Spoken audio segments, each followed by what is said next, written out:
मैंने काम जिंदा रहने के लिए किया, लड़ता भी हूं जिंदा रहने के लिए,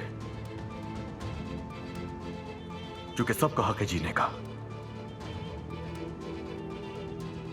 और आपको कोई हक नहीं है कि आप किसी की जिंदगी को छीन लें। तुम्हें पता है ये पहले एक मैकेनिक था, अगर सियासत में आता तब भी छा जाता। बहुत जबरदस्त पर्सनालिटी है इसकी, ऐसा ही है ना? ओके ओके ओके ओके, मेरी बात अभी खत्म नहीं हुई है, रुक जाइए जरा, मुझे और भी कुछ कहना है। वो लोग जो मेरे साथ काम करते हैं वो यही है और मुझे अच्छी तरह जानते हैं, और मुझे इश्तिहारात वगैरह बिल्कुल पसंद नहीं है, ये लोग सब जानते हैं और मैंने आज तक किया भी नहीं है। हाँ, मगर ये जो शख्स खड़ा हुआ है, आप लोग इसे देख रहे हैं? ये शख्स जो सुबह से यहां मौजूद है और सारे इंतजामात कर रहा है, दरअसल ये शख्स मेरा कजन है।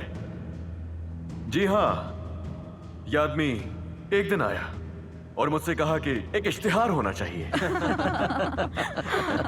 और मुझसे कहा कि एडवर्टाइजमेंट होनी चाहिए, एडवर्टाइजमेंट। हाँ मेरे भाई, तुमने यही कहा था ना?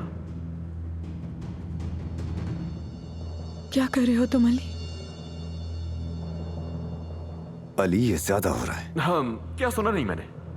मेरा कजन आप लोगों से कुछ कहना चाहता है, लेकिन शायद घबरा गया इसलिए आवाज नहीं निकल रही है इसकी। काफी ज्यादा शर्मा रहा है, ये लाल हो चुका है। इसने खुद ही कहा था मुझसे, अली भाई इश्तिहार होना चाहिए, इश्तिहार। आखिर मुझे मानना पड़ा क्योंकि मेरे चचा का बेटा जो है ये। हाँ, तो मैंने भी सोचा कि चलो हमारी तरफ से कोई मदद हो जाएगी इसकी, और फिर हमने इसकी मदद का फैसला किया। तुम ठीक हो ना?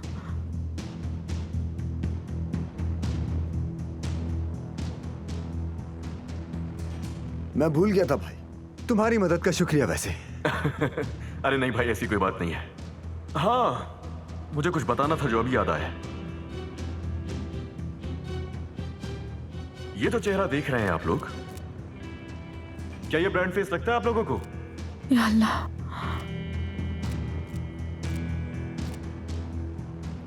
लेकिन ये जिद थी हमारे यहां मौजूद प्यारे कजन की जिद।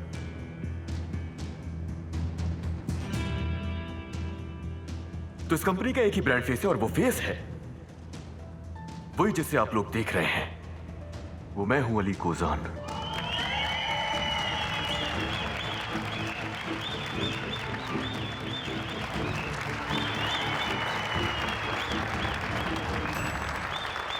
ये मोहब्बत बदुआ बन गई है,